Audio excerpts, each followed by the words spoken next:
Hello students, I am Soni Bhardwaj. Dear students, आज का हमारा टॉपिक है फर्स्ट एड।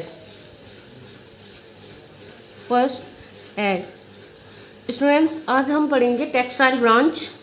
फर्स्ट एड होता क्या है, फर्स्ट एड में क्या क्या करना चाहिए हमें एंड क्या क्या होता है।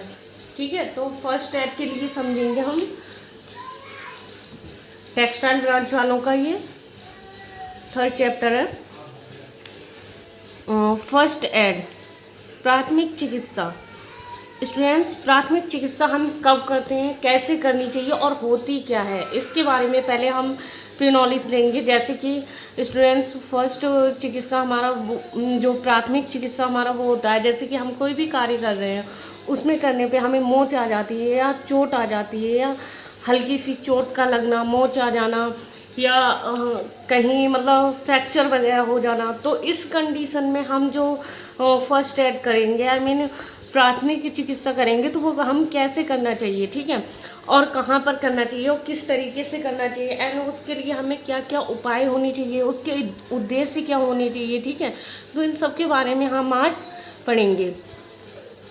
जैसे कि आप खेल रहे हैं, किसी खेल में आपको चोट लग जाती है या आपको कोई भी फ्रैक्चर हो जाता है, ठीक है, तो जो वहाँ पे दर्द हो रहा है, तो हमें क्या करना चाहिए, कुछ ना कुछ तो हमें करना चाहिए। तो क्या करना चाहिए एंड कैसे करना चाहिए और इसके उद्देश्य क्या होंगे और कैसे करके मतलब हमें उसे सही करना चाहिए। तो आइए डियर स्टूडेंट्स, प्राथमिक चिकित्सा किसी प्रशिक्षित विशेषज्ञ के पहुंचने से पहले चोट लगने वाले व्यक्ति या अचानक बीमार पड़ने वाले व्यक्ति को तत्काल दिए जाने वाले उपचार को हम क्या कहते हैं, प्राथमिक उपचार कहते हैं। यानी कि प्राथमिक चिकित्सा प्राथमिक उपचार कहते हैं। जैसे कि हमारे पास अभी डॉक्टर नहीं है और हम खेलते खेलते अगर गिर जाते हैं, तो वहाँ पर कोई डॉक्टर नहीं है और हमारे लिए प्राथमिक उपचार एक मतलब फर्स्ट एड दिया जाए, तो वो कैसे दिया जाएगा, तो उसे ही हम क्या कहते हैं, प्राथमिक उपचार कहते हैं। प्राथमिक उपचार का उद्देश्य उपलब्ध साधनों से रोगी की प्राण रक्षा, स्वास्थ्य लाभ और साधनों से रोगी की प्राण रक्षा स्वास्थ्य लाभ में मदद करना, ठीक है, बिगड़ती स्थिति रोकना और बाद में होने वाली जटिलताओं को कम करना है। ये हमारा मतलब प्राथमिक उपचार होता है स्टूडेंट्स। तो प्राथमिक उपचार के आज हम उद्देश्य पढ़ेंगे, जिसमें हमारा पहला उद्देश्य मतलब पहला हमें क्या करना चाहिए। ठीक है, तो पहला जीवन संरक्षण। प्राथमिक उपचार का मुख्य उद्देश्य है मरीज बीमार व्यक्ति के जीवन की रक्षा करना। सबसे पहले जो मतलब बीमार व्यक्ति हो या जिसे चोट लगी हो, ठीक है, फ्रैक्चर वगैरह हुआ हो, कुछ भी हुआ एक्सेट्रा, तो हमें उसकी क्या करनी चाहिए, सबसे पहले हमें मरीज की देखरेख करनी चाहिए और उसकी रक्षा करनी चाहिए। ठीक है, दूसरी स्थिति को ज़्यादा खराब होने से बचाना, मतलब दूसरा जो है हमारा ऐड वो क्या है, हमारा सेकेंड ऐड, स्थिति को ज़्यादा खराब होने से बचाना। जैसे कि कभी कभी हो जाता है हमारे ज़्यादा ही मोच आ जाती है या चोट लग जाती है या चोट खुल जाती है, तो उसके लिए मतलब अधिक खराब होने से बचाना। इसके लिए बाहरी और आंतरिक स्थिति को नियंत्रण में रखना आवश्यक है। जो बाहरी और मतलब बाहरी और आंतरिक स्थिति है उसको आवश्यक रखना। इसलिए मरीज या घायल व्यक्ति को उसके कष्ट या पीड़ा से बाहर उसे दूर ले जाया जाए और आंतरिक तौर पर उसकी शारीरिक और मानसिक अवस्था पीड़ा को मतलब बिगड़ने से हम बचा सकें और बचाया जा सके। ठीक है, तीसरा रोग मुक्त होने में सहायता। तीसरा जो हमारा है मेन इम्पोर्टेंट वो क्या है, तीसरा रोग मुक्त होने में सहायता करना।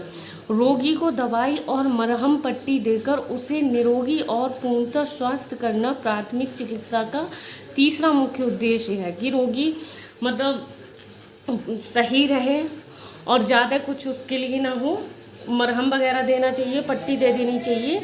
ठीक है, तो प्राथमिक चिकित्सा की किट, आइए अब हम जानते हैं स्टूडेंट्स प्राथमिक चिकित्सा की किट में क्या क्या होना चाहिए, क्या क्या आवश्यक होता है प्राथमिक किट में। तो स्टूडेंट्स, सबसे पहले प्राथमिक जो है पुस्तिका होनी चाहिए, प्राथमिक पुस्तिका होनी चाहिए, हमारे पास रुई भी होनी चाहिए। ठीक है, ये है हमारी किट। बड़ी पट्टियाँ होनी चाहिए, बड़ी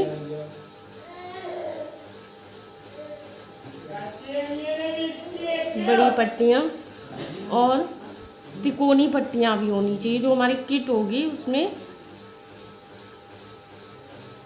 होनी पट्टियाँ, कैंची होनी चाहिए, सीजर,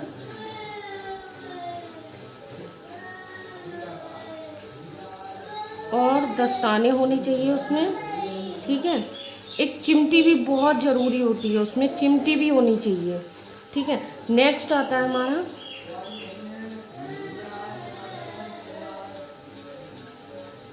गर्म पानी की बोतल होनी चाहिए उसमें। ठीक है, वर्क की टोपी होनी चाहिए,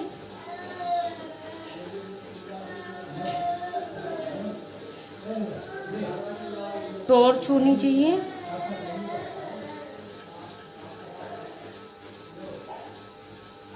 एंड जीवाणु रोधक मल्लम होना चाहिए, जीवाणु रोधक और भी द्रव होना चाहिए, जीवाणु रोधक द्रव, और साथ में इसमें दवा होनी चाहिए। तो ये तो था हमारा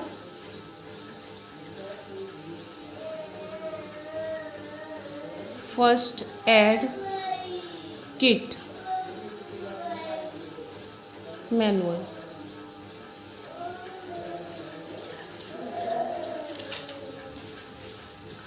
फर्स्ट एड किट मैनुअल। ठीक है, तो प्राथमिक पुस्तिका होनी चाहिए, रुई बड़ी पट्टियाँ होनी चाहिए और छोटी पट्टियाँ भी होनी चाहिए, और तिकोनी पट्टियाँ भी होनी चाहिए, कैंची होनी चाहिए, दस्ताने, चिमटी एंड गर्म पानी की बोतल, वर्क की टोपी, टॉर्च, जीवाणु रोधक मलम होने चाहिए, और जीवाणु रोधक और भी द्रव्य दवा आदि होनी चाहिए, एक्सेट्रा और भी। ठीक है, तो ये सब चीज़ें हमें याद करनी है कि हाँ, प्राथमिक उपचार के लिए हमें क्या क्या ज़रूरी है। स्टूडेंट्स, आघात, शॉक लगने पर, ठीक है, रोगी को पीठ के बल लेटा दें। अगर किसी भी व्यक्ति को शॉक लगता है, ठीक है, तो उसे हमें क्या करना चाहिए, उसके लिए हमें रोगी को पीठ के बल लेटा दें। ठीक है, पाँव की ओर बिस्तर ऊंचा करें। जब किसी को शॉक लगता है तो उसका जो मतलब बिस्तर होता है तो वो पैर की तरफ से थोड़ा उठा देना चाहिए। यदि रक्त बह रहा है तो उसे रोकें। अगर उसका अधिक रक्त बह रहा है, ठीक है, आघात, तो उसका जो बिस्तर होता है तो खून बहने से उसे रोकें। जख्मी भाग को सहारा देकर दर्द में कमी लाएं, और उसके दर्द में मतलब थोड़ी कमी सी लाएं। रोगी को आरामदायक स्थिति में रखें। रोगी को अधिक से अधिक आराम दें रोगी को। ठीक है, रोगी को पसीना ना आने दें। अगर रोगी को शॉक लगा हुआ है तो उसमें रोगी को पसीना ना आने दें। यदि रोगी सचेत है तो थोड़ी थोड़ी मात्रा में तरल पदार्थ दें। ठीक है, और रोगी को आश्वासित करते रहें। चिकित्सीय सहायता की तत्काल व्यवस्था करें, और उसके बाद में जो भी हमारा चिकित्सा हॉस्पिटल जो भी है वहाँ पर मतलब वहाँ की सहायता दें उसके लिए। कृत्रिम श्वास में मुंह से श्वास देना आपातकालीन स्थिति में यह उचित और प्रभावी तकनीक है। ठीक है, मुंह से श्वास देना आपातकालीन स्थिति में यह एक उचित प्रभावी तकनीक ही होती है। ठीक है, एंड सिर को थोड़ा पीछे की ओर रखें और जबड़ा खोल दें। ये हमारा कृत्रिम श्वास का है, जिसमें हमें सिर को थोड़ा पीछे की ओर रखें और जबड़ा खोल देना चाहिए। ठीक है,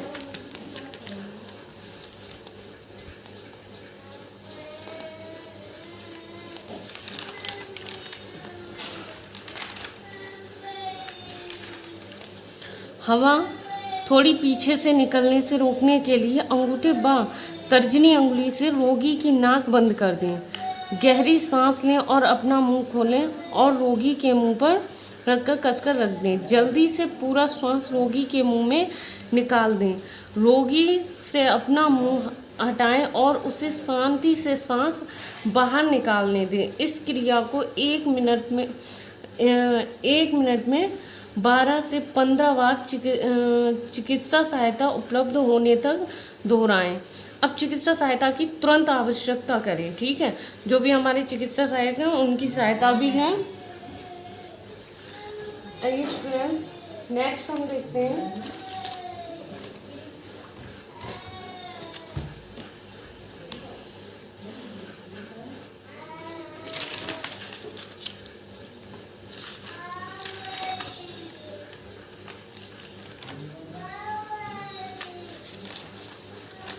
स्टूडेंट्स, इसमें हमारा प्राथमिक चिकित्सा के सिद्धांत, प्राथमिक चिकित्सा के जो सिद्धांत थे, इनमें सांस की जांच करें और एबीसी नियमों के लिए लें। ठीक है, सांस की जांच भी करनी चाहिए और एबीसी नियमों का हमें पालन भी करना चाहिए।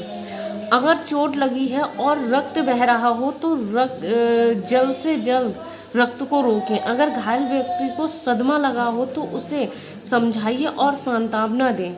अगर व्यक्ति बेहोश हो तो होश में लाने की कोशिश करें। अगर कोई व्यक्ति बेहोश हो रहा है तो उसे हमें क्या करना चाहिए, उसे हमें होश में लाना चाहिए। ठीक है, अगर कोई हड्डी टूट गई हो तो सीधा करें और दर्द को कम करें। अगर किसी व्यक्ति की कोई हड्डी टूट गई है, अगर हमें उसका प्राथमिक उपचार करना है तो हमें क्या करना चाहिए उसमें, उसे सीधा करें और दर्द को कम करें। जितना जल्दी हो सके घायल व्यक्ति को नज़दीकी अस्पताल या चिकित्सालय में पहुंचाएं। अगर अधिक चोट लगी हुई है तब हमें ये सब करना चाहिए।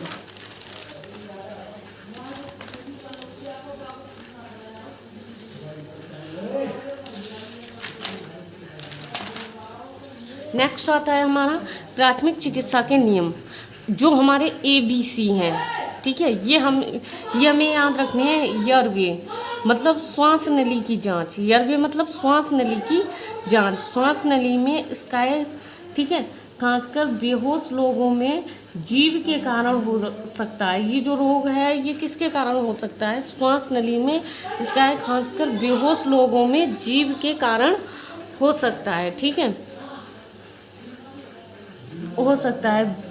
और बेहोशी के बाद मुंह के मांसपेशियों में ढीला पड़ने के कारण जीभ गले के पिछले भाग में गिर जाती है। जो जीभ होती है हमारी वो गले के पिछले भाग में गिर जाती है, जिससे श्वास नली क्या हो जाती है, हमारी ब्लॉक हो जाती है। जो हमारी सांस नली होती है वो ब्लॉक हो जाती है। श्वास नली की जांच करने के लिए सबसे पहले अपनी उंगलियों की मदद से जीभ को उसकी जगह पर खींच लाएं। मतलब जो हमारी जीभ है उसको उसकी जगह पर खींच लाएं। आप उसके पश्चात यह सुनिश्चित कर लें कि श्वास नली में किसी भी प्रकार का रुकाव ना हो। ठीक है, तो ये था हमारा एयरवे मतलब नंबर A। ठीक है, A फॉर एयरवे। ठीक, नेक्स्ट हम देखते हैं B, ब्रेथिंग सांस की जांच मतलब ब्रेथिंग सांस की जांच। सबसे पहले अपने कानों को घायल व्यक्ति के मुंह के पास ले जाकर सुने, देखें और महसूस करें। मतलब जो घायल व्यक्ति है उसके पास हम अपने कानों को ले जाएं और उसकी सांस को ले जाकर देखें और सुने। ठीक है, और महसूस करें। छाती को ध्यान से देखें ऊपर नीचे हो रहा है या फिर नहीं हो रहा है। ठीक है,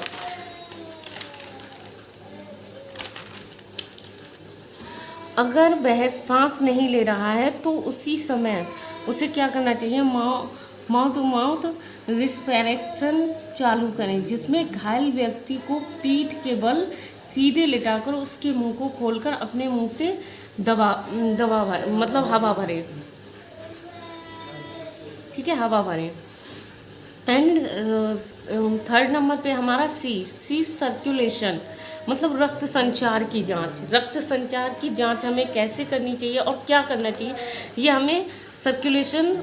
अब बारी है रक्त संचार की जांच करने की। सबसे पहले घायल व्यक्ति की नाड़ी की जांच करें। जो घायल व्यक्ति है उसकी नाड़ी की जांच करनी चाहिए और जांच करने के लिए कैरोटिड है उससे आर्टरी को ढूंढें। ठीक है, यह एक आर्टरी गर्दन के कोने में कान के नीचे होती है और आप अपनी उंगलियों को वहां पर रखकर जांच कर सकते हैं। और पल्स की जांच करने के लिए भी 15-10 सेकंड लगते हैं। ठीक है, सो स्टूडेंट्स ये आपको समझ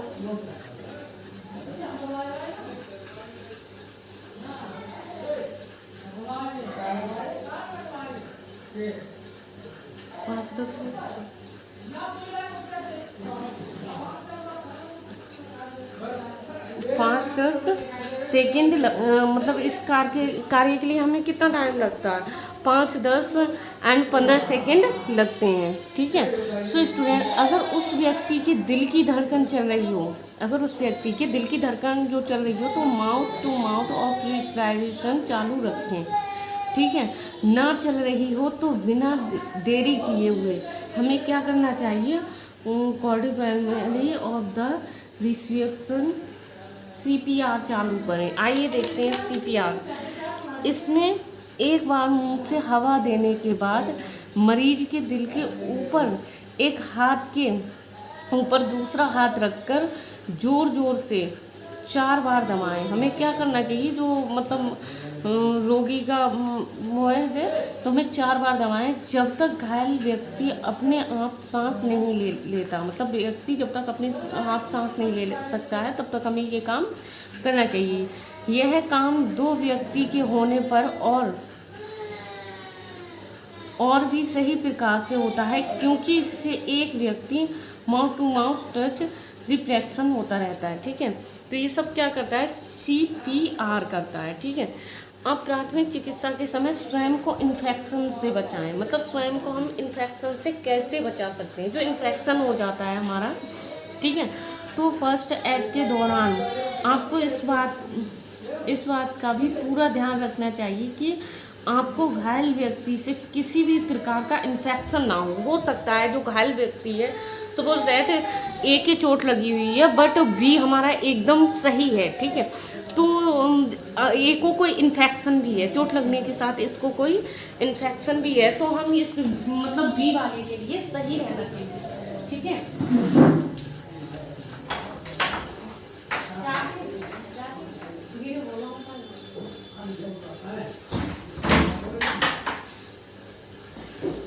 ठीक है। तो A और B के लिए मतलब अगर A के लिए कोई इन्फेक्शन हो रहा है और B एकदम सही है, तो B के लिए थोड़ा मतलब सही से देखना चाहिए। तो अपना भी ध्यान रखना चाहिए कि आपको घायल व्यक्ति से किसी भी प्रकार का इन्फेक्शन ना हो और आपसे भी किसी प्रकार का इन्फेक्शन उस घायल व्यक्ति को ना हो। कभी कभी क्या हो जाता है, ज़रूरी नहीं है कि घायल व्यक्ति में ही कोई इन्फेक्शन है, ऐसा भी हो सकता है कि इन्फेक्शन आपके पास भी हो सकता है। आप वो घायल व्यक्ति की हेल्प कर रहे हैं एंड आपको कोई इन्फेक्शन है, तो फिर आप घायल व्यक्ति की मतलब थोड़ी हेल्प करें, उसके लिए कोई मतलब इन्फेक्शन ना हो, इस प्रकार इन्फेक्शन उस घायल व्यक्ति को ना हो। ठीक है। इसलिए अच्छे से हाथों को धोएं और ग्लव्स दस्ताने का उपयोग करें, जिससे कि फ्रांस इन्फेक्शन जो भी होता है हमारा ना फैले। ठीक है। खुले हाथों से खुले हाथों से जो व्यक्ति है हमारा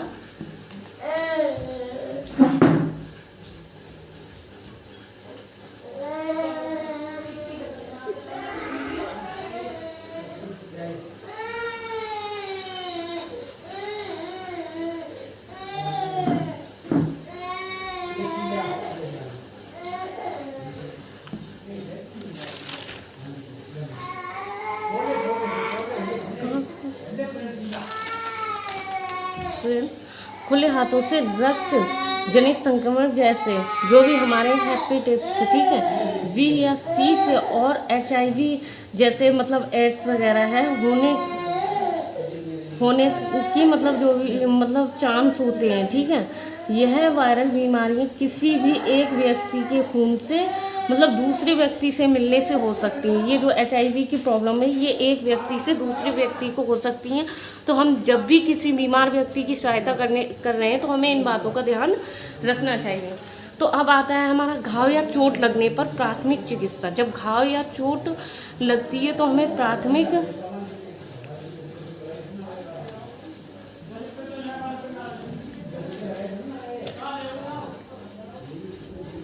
घाव और चोट लगने पर हमें प्राथमिक चिकित्सा मतलब क्या करना चाहिए हमें। ठीक है। तुरंत अस्पताल पहुंचाएं। अगर घाव बहुत गहरा है, अगर हम व्यक्ति का किसी का घाव बहुत ही गहरा हो रहा है, खून बहुत ज़्यादा बह रहा हो या 10 मिनट के बाद भी ना रुक सके, मतलब किसी व्यक्ति का खून बहुत बह रहा है और वो 10 मिनट के बाद भी ना रुका हो, ठीक है। तो सबसे पहले हमें ब्लीडिंग रोकें, जो उसका खून बह रहा है, ब्लीडिंग हो रही है, उसके लिए हमें रोकना चाहिए, ठीक है। चोट की जगह पर किसी कपड़े रुई की मदद से जोर से दबाकर रखें, जिससे कि ब्लीडिंग बंद हो जाए। मतलब जब भी घायल व्यक्ति की ब्लीडिंग हो रही है तो हमें क्या करना चाहिए, उसे कॉटन से हमें दबा लेना चाहिए, जिससे कि खून और अधिक ना बहे, ठीक है। तो ब्लीडिंग ना हो जाए, ठीक है। घाव को साफ करें, चोट या घाव को साबुन या गुनगुने पानी से धोएं। जो हमारा जो घाव हो रहा है उसे हमें किससे धुलना चाहिए, उसे हमें मतलब पानी या जो गुनगुना पानी है उससे धुलना चाहिए, ठीक है। और कटे और घुले हुए मतलब जो खुले हुए हमारे घाव होते हैं उनमें हमें हाइड्रोजन और पेरोक्साइड नहीं डालनी चाहिए, ठीक है। चोट पर एंटीबायोटिक मरहम लगाएं। जो हमारी चोट हो गई है उसमें हमें क्या करना चाहिए, एंटीबायोटिक जो भी हमारे मरहम आते हैं उनको यूज़ हमें करना चाहिए, ठीक है। और बैंडेज आगे की तरफ चिकित्सा के लिए घायल व्यक्ति को नज़दीकी चिकित्सालय या अस्पताल ले जाएं। जो भी मतलब अगर हमसे नहीं कंट्रोल हो पा रहा है तो हमें क्या करना चाहिए, उसके लिए जो नज़दीकी हॉस्पिटल वगैरह हैं वहाँ पर हमें ले जाना चाहिए, ठीक है। हड्डी टूटने पर प्राथमिक उपचार। जो भी हड्डी है हमारी, हड्डी टूटने पर प्राथमिक उपचार। हड्डी टूटने पे हमें क्या क्या प्राथमिक उपचार करने चाहिए। सपोज दैट अगर हमारी खेलते पे या कहीं गिर जाते हैं हम, कुछ भी हो जाता है तो हमारी हड्डी टूट जाती है, तो उसके लिए हमें क्या करना चाहिए हड्डी टूटने से, ठीक है।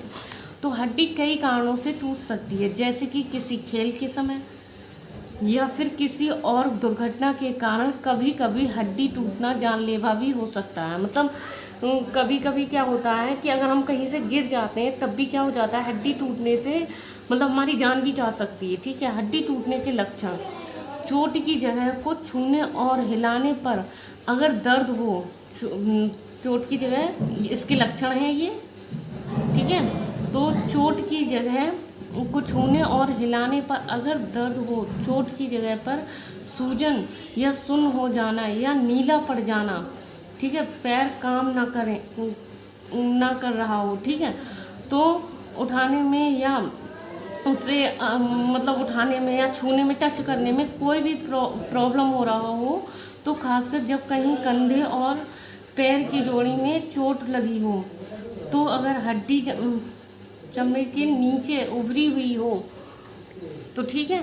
तो ये हमारा क्या था, ये सभी लक्षण हमारे किसके थे, हड्डी के।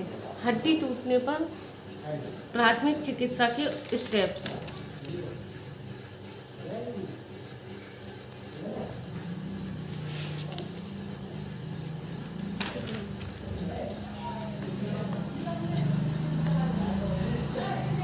ठीक है, हड्डी टूटने पर प्राथमिक चिकित्सा, तो वो तो हमारे थे लक्षण कि हड्डी टूटने पे हमें क्या क्या लक्षण होने चाहिए। अब हम क्या पढ़ेंगे, मतलब हड्डी टूटने पर हमें प्राथमिक जो चिकित्सा है, ठीक है, जो स्टेप्स हैं वो हमें क्या क्या देने चाहिए, ठीक है। तो अगर आपको दिखे कि कोई हड्डी टूट गई है तो पहले उस हड्डी को सीधा करके नीचे एक गत्ते या लकड़ी का तख्ता देकर मजबूती से उस पर बैंडेज बांध दें, ठीक है। और चोट की जगह पर प्लास्टिक बैग में बर्फ़ रखकर दबाएं, ठीक है। तो ये हमें क्या करनी चाहिए, ये इसके स्टेप्स हैं, ठीक है। नेक्स्ट हमारा आता है जो हमारा है इलेक्ट्रिक शॉक लगने पर प्राथमिक चिकित्सा। जो हमारे इलेक्ट्रिक मतलब शॉक लग जाते हैं उसमें हमें क्या क्या करना चाहिए, ठीक है। तो इलेक्ट्रिक शॉक के लगने पर खतरा करंट के वोल्टेज के हिसाब से होता है। जैसा जैसा हमें करंट लगेगा उसी हिसाब से मतलब हमें खतरा हो सकता है, ठीक है। तो इलेक्ट्रिक शॉक इतना खतरनाक हो सकता है कि इसमें अंदरूनी शरीर भी जल सकता है। मतलब इलेक्ट्रिक जो शॉक होता है उसमें क्या हो जाता है कि हमें अंदरूनी शॉक भी कोई लग सकता है, ठीक है। तो ये पूरी तरीके से जानलेवा हो सकता है। अगर हमें ज़्यादा शॉक लगा हुआ है तो क्या हो सकता है कि हमें ये जानलेवा भी हो सकता है, ठीक है। तो इलेक्ट्रिक शॉक के लगने पर खतरा के लक्षण आप इस प्रकार देख सकते हैं। अत्यधिक शरीर जलना और उलझन में पड़ना, सांस लेने में मुश्किल होना, हार्ट अटैक आना, ठीक है, एंड मांसपेशियों में दर्द होना, दौरा पड़ना और बेहोश हो जाना। तो इलेक्ट्रिक शॉक लगने पर प्राथमिक चिकित्सा के स्टेप्स। सबसे पहले बिजली के स्रोत को हमें क्या कर देना चाहिए, बंद कर देना चाहिए। अगर वो हम मतलब हम कर सकते हैं तो हमें बंद करना चाहिए, ठीक है। तो सबसे पहले हमें बंद करें उसे, और अगर ना हो सके मतलब बंद करना नहीं हो सके तो किसी सूखी लकड़ी, प्लास्टिक या कार्डबोर्ड से बिजली के स्रोत की मतलब स्रोत को घायल व्यक्ति से दूर कर दें, ठीक है। जो ये है बोर्ड से बिजली के जो स्रोत को घायल व्यक्ति से उसे दूर कर दें, ठीक है। जल्द से जल्द मरीज को नज़दीकी हॉस्पिटल में पहुंचाएं, और हमें क्या करना चाहिए, अगर कंट्रोल नहीं हो पा रहा है तो व्यक्ति के लिए नज़दीकी हॉस्पिटल पे ले जाना चाहिए। अब क्या है, नेक्स्ट आता है हमारा जल जाने पर घरेलू उपाय और क्या करना चाहिए, ठीक है। अगर कोई व्यक्ति जल जाता है, किसी से भी जल जाता है, तो हमें घरेलू जो उपाय हैं उसके क्या करने चाहिए। तो फर्स्ट डिग्री बर्न, जली हुई जगह को 5 मिनट तक पानी में डुबोकर ठंडा कीजिए, इससे सूजन और जलन कम हो जाएगी। इससे क्या होता है, अगर अधिक जला हुआ नहीं, अगर हल्का सा जला हुआ है और मतलब उसके लिए हमें ठंडे पानी से, ठीक है, तो उसकी सूजन भी कम हो जाती है, और उसकी जो जलन अंदरूनी जो होती है उसके लिए जलन सी वो भी कम हो जाती है, ठीक है। एलोवेरा क्रीम या फिर एंटीबायोटिक ऑर्डमेंट लगाएं, ठीक है। हल्के से बैंडेज बांध दें, अगर उस पर मतलब खुला हुआ नहीं है या फपोके वाली जला हुआ नहीं है तो हमें क्या करना चाहिए, उस पर बैंडेज बांध दें। दर्द कम करने वाली दवाइयाँ खाएं, और क्या करना चाहिए, हमें डॉक्टर से परामर्श भी लेनी चाहिए, एंड हमें उसमें जो दर्द कम करें वो दवाइयाँ खाएं। सेकेंड डिग्री बर्न, ठीक है, इसमें त्वचा थोड़ा मोटे आकार में जल जाता है। मोटे आकार में जैसे कि आपने देखा होगा कभी कभी क्या होता है, अधिक किसी कोयले वगैरह से जब जल जाते हैं, ठीक है, तो उसमें बहुत रेड हो जाती है। ये चीज़ जो हमारी स्किन है बहुत रेड हो जाती है, और उस पर फपोके ऊपर के लिए उठाते हैं, ठीक है, तो वो क्या होती है हमारी, इसमें हमें क्या करना चाहिए, जो हमारे फपोके हो जाते हैं। ये तो था हमारा सिंपल से एक मतलब हमारी त्वचा हल्के से जल गई, ठीक है, तो उसका हमने ये किया था ट्रीटमेंट।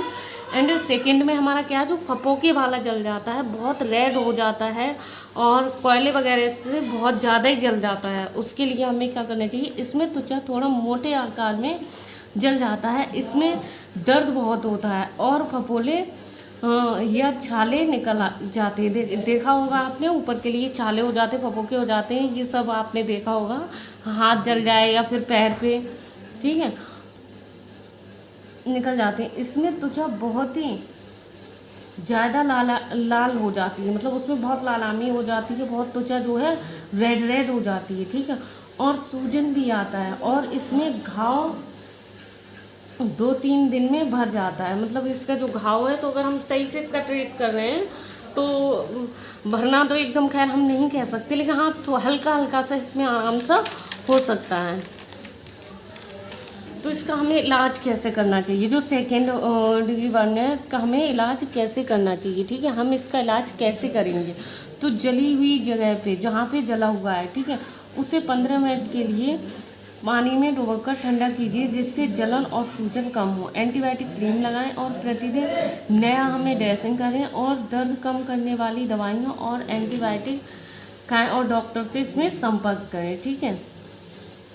सांप के काटने पर प्राथमिक उपचार, जो सांप होता है वो अगर काट लेता है, जैसे आपने देखा होगा स्नैक वगैरह काट लेते हैं, तो हमें उस पर क्या करना चाहिए, ठीक है। तो सांप काटने के लक्षण, सांप के काटने का निशान, सबसे पहले सांप जब भी काटता है तो क्या होता है, एक निशान सा हो जाता है, ठीक है, निशान हो जाएगा। दर्द या सुन्न हो जाना, और क्या होता है, वो जगह सी हो जाती, सुन्न हो जाती, दर्द की जगह पर लाल पड़ जाना, वहाँ पर लाल भी हो जाता है, मतलब रेड हो जाता है, और काटे हुए स्थान पर गर्म लगना और सूजन आ जाना, ठीक है। सांप के काटे हुए निशान के पास के जो प्राणियों में सूजन, आँखों में धुंधलापन आने लगता है, जो आँखें होती हैं उनमें धुंधलापन आने लगता है। तो सांस और बात करने में भी हमें क्या होती है, जब सांप काट लेता है तो व्यक्ति को मतलब सांस लेने में और किसी सेकंड पर्सन से बात करने में भी उसे क्या होती है, बहुत मुश्किल होती है, ठीक है, और लार बाहर निकलना और बेहोश या मतलब कोमा में चले जाने जैसा लगता है, ऐसा लगता है कि व्यक्ति एकदम कोमा में जा रहा है, ठीक है, तो वो बेहोश तो वैसे भी हो जाता है पॉइजन की वजह से। सांप काटने पर प्राथमिक चिकित्सा के स्टेप्स, पेशेंट को आराम दें। सबसे पहला क्या है स्टेप्स इसका, जब सांप काट लेता है तो हमें क्या करना चाहिए, पेशेंट को सबसे पहले हमें आराम देना चाहिए, शांत और आश्वासना दें, मतलब एकदम उसे भड़काएं नहीं, जैसे कि हम मूवी फिल्म जो भी देखते हैं उनमें देख लिया हमने कि सांप ने काट लिया और मर गया, ऐसा कुछ नहीं करना चाहिए। अगर काट भी लेता है तो व्यक्ति को खुद भी नहीं इतना घबराना चाहिए, क्योंकि कभी कभी क्या होता है, ऐसा नहीं होता कि हर सांप में मतलब जहर हो, जहरीला हो हर सांप, हमने देखा होगा कई सांप ऐसे भी होते हैं, तो हमें एकदम घबराना नहीं चाहिए सांप से, जिससे कि हमारी एक डर की वजह से, खौफ की वजह से भी मृत्यु हो सकती है। ठीक है, तो सांप के काटे हुए स्थान को साबुन से मतलब साबुन से ज़्यादा पानी में अच्छे से धोएं, मतलब सांप अगर काट लेता है तो हमें उस जगह को धुल देना चाहिए, और सांप के काटे हुए स्थान को हमेशा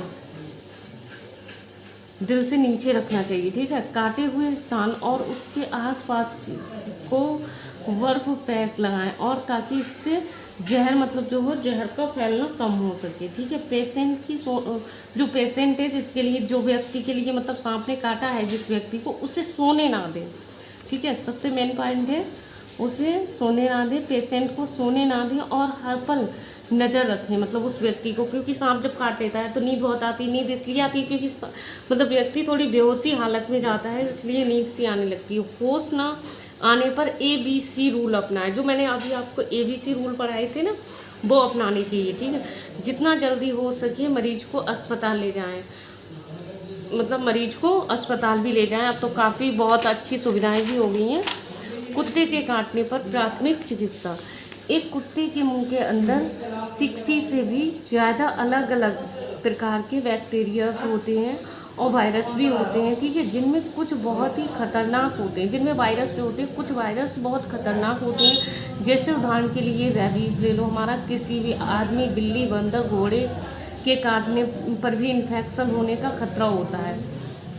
ठीक है, तो कुत्ते के काटने पर प्राथमिक चिकित्सा के स्टेप्स, घाव को तुरंत अच्छे से साबुन और पानी से धोएं। सबसे पहले अगर कुत्ता काट लेता है तो हमें प्राथमिक उपचार क्या करने चाहिए, तो वो देखिए, घाव को सबसे पहले हमने अच्छे से साबुन से और पानी से मतलब धुल लेना चाहिए उसे, और 5 से 10 मिनट तक कम से कम हमें इसे साफ़ करना चाहिए, धुलना चाहिए। ठीक है, धोते समय ज़्यादा ना रगड़ें, मतलब कभी कभी क्या होता है, हम जब भी कोई चीज़ धुलते हैं तो हाथ पैर तो बहुत बहुत रगड़ते हैं, हमें ऐसा नहीं करना चाहिए। अगर कुत्ता काट लेता है थोड़ा सा खून बहने दें, जिससे कि इन्फेक्शन साफ हो जाए। ठीक है, तुरंत अस्पताल जाकर एंटीरेबीज वैक्सीन लगवाएं, और हमें अस्पताल जाकर भी एंटीरेबीज वैक्सीन भी लगवानी चाहिए।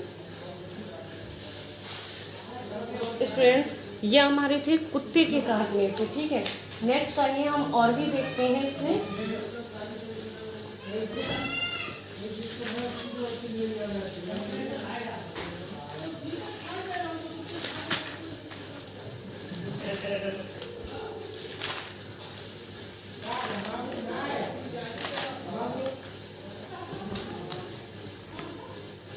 ठीक है, नाक से खून बहना, आपने देखा होगा कभी कभी किसी व्यक्ति की नाक से खून बहता है तो हमें उसमें प्राथमिक उपचार क्या करने चाहिए। ठीक है, यानी कि नक्सीर होना। तो रोगी को कुर्सी पर इस प्रकार बिठाएं कि उसका जो सिर है वो कैसा रहे, झुका हुआ रहे। ठीक है, नीचे को, और अंगुलियों और अंगूठे से रोगी की नाक दबाएं। जो अंगुलियां होती हैं और अंगूठे होते हैं उनसे रोगी की क्या करें, नाक को दबाना चाहिए। खून को बहने से रोकें, अधिक खून ना निकलने दें रोगी का। रोगी के नथने बंद ना करें। ठीक है, अधिक उसके नथने बंद ना करें, जिससे कि उसको सांस ही ना ले मिले। नथनों में पानी या कोई दवाई ना डालें। ठीक है, और चिकित्सीय सहायता के लिए तुरंत भेजें। उसमें तब तक नथने जो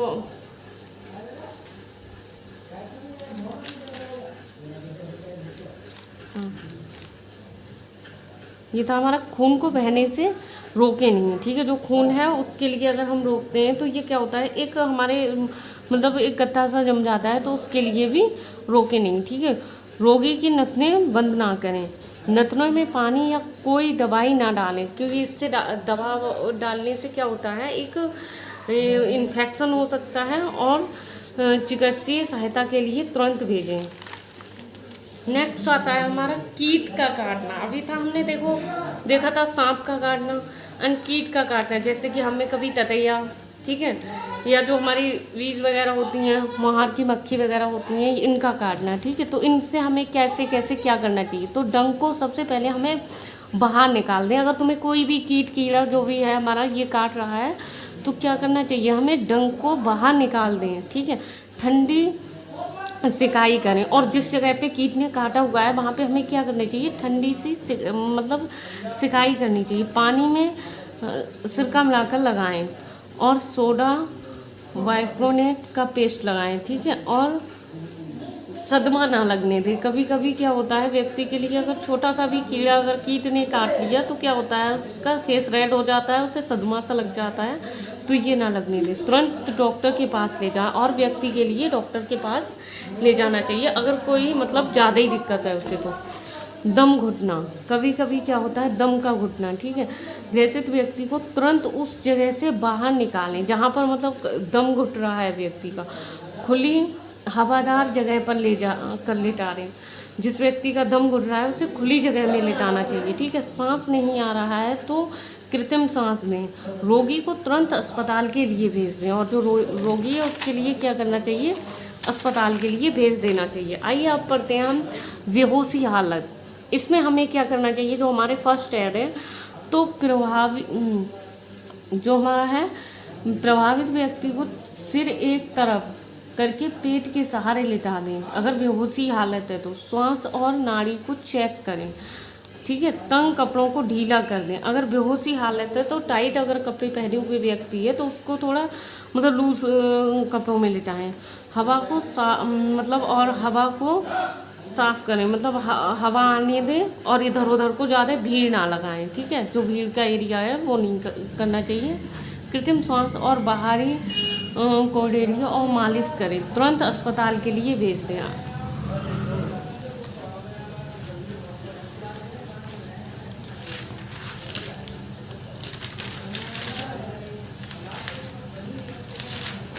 तो स्टूडेंट्स, ये था हमारा प्राथमिक उपचार। प्राथमिक उपचार में हमें क्या क्या करना चाहिए, और किसी के काटने पर या चोट मोच लगने पर हमें क्या करना चाहिए, क्या नहीं करना चाहिए, इसकी हमने नॉलेज ली थी। स्टूडेंट्स, ये बहुत ही इम्पोर्टेंट पार्ट है हमारा फंक्शनल कम्युनिकेशन का, इसलिए इसके लिए बहुत ही अच्छे से पढ़ लीजिए। और इसका ABC जो मैंने बताया आपको, इसे बहुत अच्छे से लर्न करिएगा। Airway and we breathing and circulation, ठीक है। तो ये ऐसा नहीं है कि किसी को भी कहीं भी हमें किसी जगह हमें मतलब इलेक्ट्रॉनिक भी हो वो करंट भी लग सकता है हमें, एंड कहीं हमें रक्त का बहाव भी हो सकता है, हड्डी भी टूट सकती है। सो इन पे ध्यान दें। And thanks for watching my video.